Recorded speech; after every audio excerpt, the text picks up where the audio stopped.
इस कहानी के पहले भाग में आपने देखा कि कैसे रति की शादी एक ऐसे घर में हो जाती है जहां उसकी सास सौतेली होती है और वो पूरे घर वालों को अपने इशारों पर नचाती है। रति छत से सूखे कपड़े उतार कर ले जा रही थी कि तभी उसकी नजर लक्ष्मी पर पड़ती है, जो किसी तरह चोरी से सुनील की अलमारी खोलने की कोशिश कर रही होती है। अरे, ये माँ जी को क्या हो गया? चोरों जैसे क्यों आप मेरी अलमारी खोल रही हैं माँ जी? आपको क्या चाहिए मुझे बताइए। अरे वाह, क्या चाहिए मुझे बताइए। अरे मैं इस घर की मालकिन हूँ, पूरा घर मेरे इशारों पर नाचता है और तुम्हें बताऊं कि मुझे क्या चाहिए? हट यहाँ से। और वो उसे जोर से धक्का देती है। जैसे ही लक्ष्मी रति को धक्का देती है, उसके सर पर चोट लग जाती है और वो बेहोश होकर गिर जाती है। रति के आसपास पूरा परिवार खड़ा रहता है। डॉक्टर जैसे ही उसे देखकर जाता है, रति को होश आता है। अरे बेटा, तुम दूर क्यों खड़े हो? मेरे पास आओ, मैं तुम्हारी माँ हूँ, कमला। रति के मुंह से लक्ष्मी सारंग की माँ का नाम सुनती है तो हैरान सी रह जाती है। क्या बोला रति बहू? चुप कर डायन, तूने मेरे पति और बेटे का हाल बेहाल कर दिया। अब तू मेरी बहू को भी गुलाम बनाना चाहती है?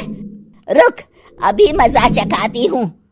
ये कहकर जैसे उसे पकड़ने की कोशिश करती है, लक्ष्मी वहां से भाग जाती है। लक्ष्मी के जाने के बाद रति अपने ससुर और पति की तरफ देखकर मुस्कुरा देती है।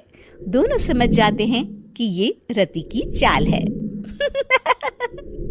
अगली सुबह लक्ष्मी का पति खाना लेकर खेत में जाने के लिए निकल ही रहा होता है कि लक्ष्मी उसे रोक देती है। अरे कहाँ चल दिए खाना लेकर? आज घर का काम कौन करेगा? तभी पीछे से रति आ जाती है और जोर से चिल्लाती है। कौन इनको काम पर जाने से रोक रहा है? मैं अभी उसे मजा चखाती हूँ। जैसे ही रति लक्ष्मी की तरफ बढ़ती है, लक्ष्मी घबरा जाती है। मैं तो मजाक कर रही थी बहन। आखिर मैं कौन होती हूँ रोकने वाली? मैं तो बस ये पूछ रही थी कि घर का काम कौन करेगा? कौन क्या? तू करेगी। चल उठा झाड़ू और शुरू हो जा। लक्ष्मी पूरे घर में झाड़ू पोछा लगा रही होती है कि अचानक सामने सारंग खड़ा हो जाता है। अच्छा माँ, मैं काम पर जा रहा हूँ। रति के मामा की फैक्ट्री है, मैं वहाँ आज से मैनेजर के तौर पर काम करूंगा। सैलरी भी अच्छी है। अरे सारंग, तुझे क्या जरूरत पड़ गई काम करने की? और बेटा तू बाहर काम करेगा तो इस बड़े से घर को मैं कैसे संभालूंगी? अभी तो पूरा काम बाकी पड़ा है। तभी वहाँ रति आ जाती है। अरे बेटा सारंग, जा, नौकरी पे जा रहा है ना, जा।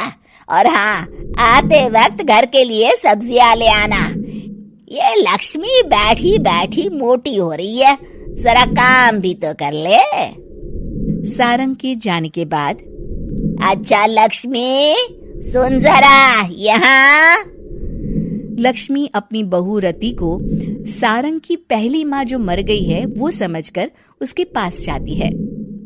अरे बहन, ऐसा क्या हो गया जो तुम्हें वापस आना पड़ा?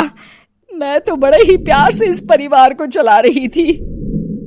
प्यार से तो मैं बहुत साल से तुझे मजा चखाना चाहती थी, लेकिन किसी औरत का शरीर मुझे नहीं मिल रहा था प्रवेश करने के लिए। अब से ना मैं बहू के शरीर में रहूंगी। और हाँ, तूने कोई भी चालाकी दिखाई या मेरे घर के लोगों को परेशान करने की कोशिश की तो तेरा गला दबा दूंगी। लक्ष्मी रति के मुंह से ये सुनकर डर जाती है और शाम को अपने बेटे और पति के सामने जाकर कहती है, तुम दोनों मुझे माफ कर दो। मैं अब तुम दोनों को कभी परेशान नहीं करूंगी। और बहू, तुम मेरी बेटी की तरह हो, बस अब बेटी की तरह ही बनकर रहना। लक्ष्मी उन लोगों को इतना कहकर वहां से चली जाती है और उसके जाने के बाद तीनों एक दूसरे की तरफ देखकर हंस देते हैं।